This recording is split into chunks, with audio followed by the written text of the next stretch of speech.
Hello everyone, मुझे बहुत दिन से रिक्वेस्ट्स आ रही हैं लिंक्डइन पे, मतलब एक टाइप ऑफ वर्कशॉप और सीरीज ले आने की।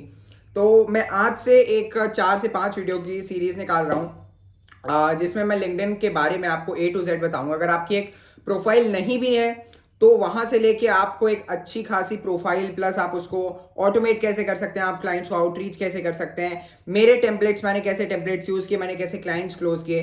तो इन सारी चीज़ों के बारे में मैं इन 4 से 5 वीडियो की सीरीज में आपको बताने वाला हूँ। एंड आज की वीडियो का जो मेजर टॉपिक होने वाला है वो हम थोड़ा सा इंट्रोडक्शन वाला टॉपिक का कवर करेंगे। तो आपको एज अ फ्रीलांसर एक निश कैसे इस्टेब्लिश करनी है एंड वो निश इस्टेब्लिश करना क्यों इंपॉर्टेंट है, मैं कुछ इंडस्ट्रीज के बारे में भी डिस्कस करूंगा। तो ये वीडियो बहुत लंबी तो नहीं होगी, बट स्टिल आप इसको एंड तक देखिएगा एंड इससे आप पूरी वैल्यू निकालिएगा। अगली वीडियो से हम लिंक्डइन पे जाएंगे, मैं आपको स्टेप बाय स्टेप स्क्रीन पे एक एक चीज़ दिखाऊंगा एंड फिर हम धीरे धीरे आगे बढ़ेंगे। मैं आपको और एडवांस चीज़ों पे लेता जाऊंगा और एडवांस ऑटोमेशन पे लेता जाऊंगा, जिसके बारे में मैं अपने इंस्टाग्राम पे बहुत ज़्यादा बात करता हूँ। तो अगर आपने अभी जो इंस्टाग्राम पे नहीं फॉलो किया है तो आप कर सकते हैं। एंड इसी के साथ हम इस वीडियो को शुरू करते हैं।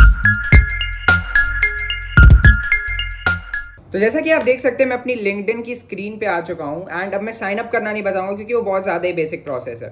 बट आफ्टर साइन अप आपकी एक जो मेन चीज़ होती है जिसपे कि किसी की भी नज़र सबसे पहले पड़ेगी एंड वही बता देगी कि वो आपका क्लाइंट बनेगा कि नहीं, वो है आपकी प्रोफाइल। इसीलिए आपकी प्रोफाइल काफ़ी ज़्यादा, आप कह सकते हैं कि अच्छे से वेल क्राफ्टेड होनी चाहिए। एंड आज की वीडियो में हम उसी के बारे में डिस्कस करेंगे क्योंकि प्रोफाइल आपका सबसे ज़्यादा इंपॉर्टेंट फैक्टर है। आप अगर किसी को रीच आउट कर रहे हैं एंड आपकी प्रोफाइल इतनी अच्छी नहीं है तो वो फिर आपको बेसिकली कोई प्रोजेक्ट्स नहीं देगा। तो अब मैं आता हूँ और मैं आपको एक बार अपनी प्रोफाइल के थ्रू ले चलता हूँ एंड अब मैं एक एक पार्ट्स को डिस्कस करूँगा कि कौन सा पार्ट कितना इंपॉर्टेंट है एंड आप कौन से पार्ट को कैसे बना सकते हैं या फिर कैसे क्राफ्ट कर सकते हैं एक सही तरीके से। तो आप देख सकते हैं ये मेरी प्रोफाइल है एंड सबसे पहले आप देख सकते हैं कि मैंने सबसे ऊपर ये जो हमारी कवर इमेज रहती है, इसमें मैंने सिंपली लिटरली डिस्क्राइब कर दिया है कि हम लोग, हमारा ऑफर क्या है एंड हम लोग अपने क्लाइंट्स के लिए क्या करते हैं। मैंने सिंपली लिख दिया कि get 30 to 60 new bookings per month on automation for your physiotherapy clinic using a 3-step system.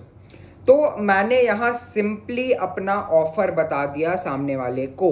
आप अगर ध्यान से देखें तो मैंने एक और चीज़ उनको बता दिया है, फिजियोथेरेपी क्लिनिक्स। तो मैंने जो है अपना टारगेट मार्केट भी यहीं पे डिफाइन कर दिया है कि मान लीजिए अगर कोई आता है, कोई मुझे कनेक्शन रिक्वेस्ट भेजता है या फिर कोई भी आता है, वो देखता है कि मैं सिर्फ फिजियोथेरेपी क्लिनिक्स को केटर करता हूँ या फिर ऐसी फिजियोथेरेपी क्लिनिक की नहीं, बहुत सारी निशेज होती हैं। तो मैं इन निशेज के बारे में भी आपको अभी बताऊँगा। बट कि ये होता है कि आप मान लीजिए मैं अगर सिर्फ फिजियोथेरेपी क्लिनिक्स को केटर कर रहा हूँ, कोई भी फिजियोथेरेपी क्लिनिक ओनर आएगा मान लीजिए मेरी प्रोफाइल पे, तो वो ये देख के वो समझ जाएगा कि मैं सिर्फ और सिर्फ इसी चीज़ में स्पेशलाइज करता हूँ, इसीलिए मैं उससे और हाई रेट्स चार्ज कर सकता हूँ। तो अब यहाँ पे जनरलिस्ट और स्पेशलिस्ट का कॉन्सेप्ट आ जाता है कि अगर आप सब कुछ कर रहे हैं, मान लीजिए एक डॉक्टर है तो वो सिर्फ MBBS करता है, तो वो फिर अभी वो जनरलिस्ट हुआ ना, उसको इसीलिए इतनी ज़्यादा पैसे नहीं मिलेंगे कोई चीज़ करने के, राइट। बट अगर ऑन द अदर हैंड अब उसने जाके कोई किसी चीज़ में स्पेशलाइज कर लिया, लेट से हड्डियों में स्पेशलाइज कर लिया, स्किन में स्पेशलाइज कर लिया, तो फिर अब वो और हाई टिकट प्राइसेस चार्ज कर सकता है। तो यही हो जाता है एक जनरलिस्ट और एक स्पेशलिस्ट के बीच का डिफरेंस। आप खुद को बता रहे हैं मैं वेबसाइट डिज़ाइनर हूँ, आप एक जनरलिस्ट हो गए। आप बता रहे हैं कि मैं वेबसाइट डिज़ाइन करता हूँ बट सिर्फ और सिर्फ डेंटिस्ट बिजनेसेस के लिए, तो आप एक स्पेशलाइज्ड पर्सन हो गए एंड अब आप और ज़्यादा हाई टिकट प्राइसेस चार्ज कर सकते हैं। तो ये मेरी तरफ से गोल्डन टिप रहेगी कि बहुत सारे जो बिगनर्स होते हैं वो नहीं डिसाइड कर पाएंगे अपनी जो आप कह सकते हैं कि स्पेशलिस्ट निश है। तो मैं कहूँगा कि कोई ज़रूरत नहीं है अभी एट द स्टार्टिंग, आपको कोई ज़रूरत नहीं है एक निश डिसाइड करने की। आप थोड़ा सा स्टार्टिंग में जनरलिस्ट अप्रोच ले सकते हैं। जैसे जैसे आप और क्लाइंट्स के साथ काम करेंगे आपको खुद ब खुद कुछ अच्छी निशेज समझ में आएंगी, जिनको कि आप फ्यूचर में ले जाके अपनी पूरी प्रोफाइल उनके अराउंड बना सकते हैं और उनको आप टारगेट कर सकते हैं। तो मुझे जैसे आपको कुछ निशेज बतानी हो US UK कनाडा में, तो मतलब जहाँ की बहुत ज़्यादा बहुत इमेंस कंपटीशन तो नहीं है, बट हाँ कंपटीशन हर ही जगह होता है एंड आप जो है वहाँ पे काफ़ी हाई टिकट, अगर आप वहाँ पे उन निशेज में स्पेशलाइज करते हैं तो आप काफ़ी हाई टिकट सर्विसेज जो है ऑफर कर सकते हैं। तो अभी मैं अपनी स्क्रीन पे एक इमेज खोल लेता हूँ एंड उसी के थ्रू मैं आपको ये सारी निशेस के बारे में बताऊँगा।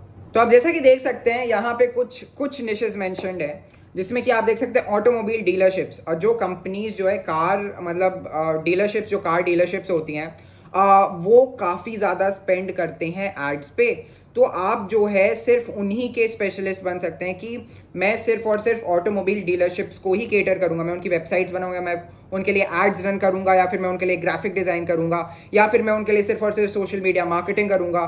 तो आप इसको कर सकते हैं। ब्यूटी एंड स्किन केयर बहुत ज़्यादा लुक्रेटिव निश है। यहाँ पे आपको बहुत अच्छे क्लाइंट्स मिलेंगे, बहुत हाई पेइंग क्लाइंट्स मिलेंगे। क्रिप्टो करेंसी, जैसा कि आप देख सकते हैं क्रिप्टो करेंसी का बूम आ रहा है, तो क्रिप्टो करेंसी काफ़ी अच्छी निश हुई।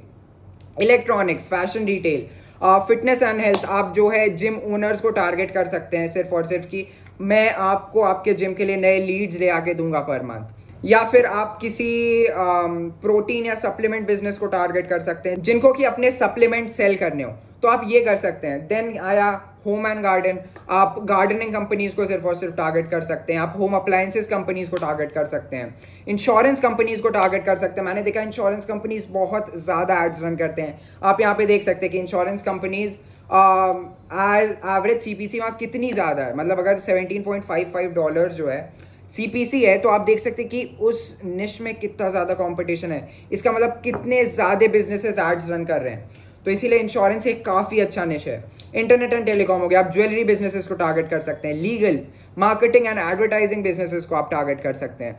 तो आप क्या कर सकते हैं कि मान लीजिए मैं एक डिजिटल मार्केटिंग एजेंसी ओनर हूँ, तो मुझे क्लाइंट जोड़ने की ज़रूरत है। आप क्या कह सकते हैं कि यार मैं क्लाइंट्स लाने में ही स्पेशलाइज करता हूँ, तो मैं एक काम कर लेता हूँ कि मैं अब मार्केटिंग एजेंसीज को ही टारगेट करूँगा कि यार तुम हमें इतना पे करो, मैं तुमको क्लाइंट्स ला के दूंगा। ठीक है, तो एक ये भी अप्रोच हो सकता है जो कि आप ले सकते हैं। ऑनलाइन बैंकिंग, ऑनलाइन एजुकेशन, अब एडटेक कंपनीज आप जानते ही होंगे कि कितना ज़्यादा उनका वैल्यूएशन हो रहा है, कितना ज़्यादा उनको पैसा मिल रहा है, तो आप उनको भी टारगेट कर सकते हैं। फार्मास्यूटिकल्स, आप मेडिकल कंपनीज को टारगेट कर सकते हैं, फार्मा कंपनीज को टारगेट कर सकते हैं। रियल एस्टेट आप जानते हैं एक बहुत ही अच्छा निश है, क्योंकि बिल्डिंग्स बनती जा रही हैं, फ्लैट्स, अपार्टमेंट्स, इतनी सारी चीज़ें बनती जा रही हैं, एंड उसको सेल करने का आज सबसे अच्छा मेथड ऑनलाइन है, या फिर उसके लिए लीड्स ले आने का सबसे अच्छा मेथड ऑनलाइन है। देन ट्रैवल एजेंसीज होती हैं, जैसे कि वो ट्रैवल एजेंसीज की अपनी बुकिंग, मतलब आप कह सकते हैं कि पैकेजेस होते हैं, तो पैकेजेस को सेल करने के लिए वो लोग डिजिटल मार्केटर्स को हायर करेंगे, या फिर अपनी वेबसाइट्स बनवाने के डिजिटल मार्केटर्स को हायर करेंगे, तो आप वो काम भी कर सकते हैं। तो ये कुछ निशेस थी। अब आप इसी में और ब्रेनस्टॉर्म करके मे भी हम सोच सकते हैं कि हम रेस्टोरेंट बिजनेसेस को टारगेट कर सकते हैं, या फिर ऐसे बहुत सारी चीज़ें। मैंने अभी आपका हो सकता है कि थोड़ा सा दिमाग खोल दिया हो कि हम जो है हम निशेस किस तरीके से डिसाइड करते हैं। लेकिन जैसा मैंने बोला, अभी अगर आपका मन नहीं, अगर आपको भी जनरलिस्ट अप्रोच लेना है, तो दैट्स नॉट एन इशू। आप धीरे धीरे खुद ब खुद फिगर आउट कर लेंगे कि आप किस स्पेसिफिक निश में घुसना चाहते हैं, क्योंकि the riches is in the niches, जैसा कि आपने सुना ही होगा। तो इसी के साथ ये वीडियो यहीं एंड होती है, एंड आई होप कि आपको इस वीडियो से काफ़ी वैल्यू मिली हो। अगर वीडियो पसंद आई हो तो वीडियो को लाइक कर दीजिएगा, चैनल को सब्सक्राइब कर दीजिएगा, वीडियो को शेयर कर दीजिएगा, and thanks for watching the video guys.